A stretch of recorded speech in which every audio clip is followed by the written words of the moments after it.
מחר מסירים לי את הסטומה אחרי 3.5 שנים. לכבוד זה אני אעשה סרט ויראה איך מחליפים סטומה, ואולי זה יעזור למישהו בעתיד. אוקיי, אני כבר בעצם הורדתי את השקית.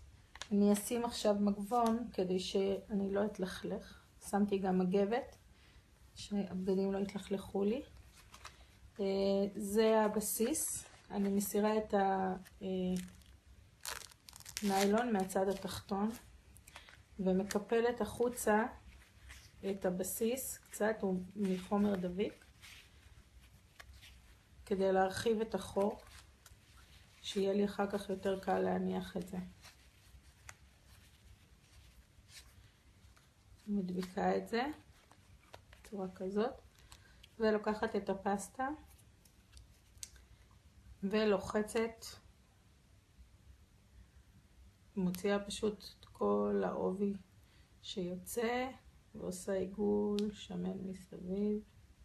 איפה שנראה לי שאולי חסר אני מוסיפה קצת, בצורה כזאת.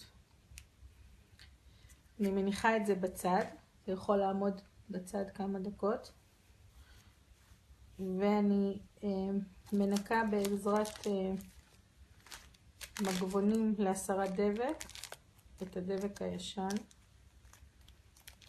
מהדבקה הקודמת.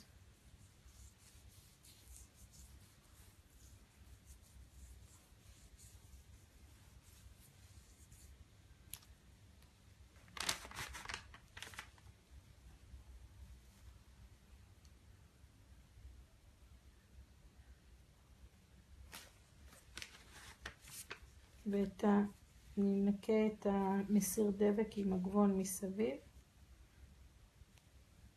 בצורה כזאת שכל יהיה נקי, ואז אני לוקחת אבקה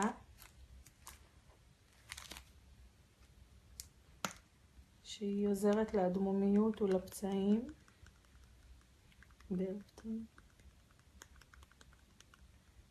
מפזרת בעדינות ומחכה 20 שניות שהאבקה ככה תהיה על כל האזור בצורה טובה, כל איפה שאדום או יש לי פצעים. אוקיי, הורדתי את האבקה.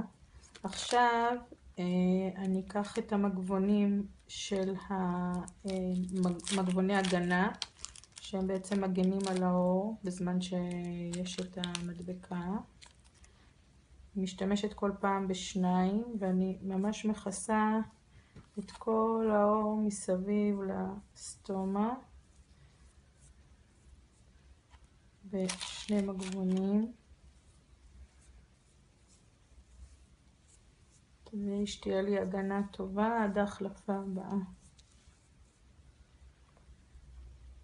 עכשיו אני אקח את הבסיס שהכנתי קודם, אני הופכת אותו ומניחה אותו על הסטומה מסביב ומהדקת עם האצבעות טוב טוב, שגם הפסטה תהיה בדיוק מסביב לסטומה ולא יהיו חורים ולא ינזל לי פנימה שום דבר.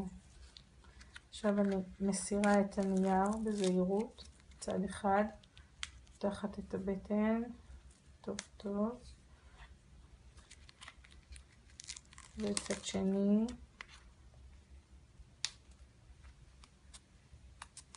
ומחליקה קצת שכל הצדדים ידבקו,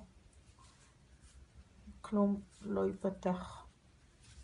עכשיו אני לוקחת את השקית ולוקחת מעט קרם, או אפשר לשים קצת בזלין על הטבעת, כדי שאחר כך יהיה ניתן להזיז אותה על הטבעת שמתחברת, ואני מניחה אותה על הטבעת פלסטיק של הבסיס, ושומעים 3 קלקים, וזה סימן שזה יתחבר טוב. אני בודקת שזה לא נמשך, ואני לא מוצאת את הסוגר.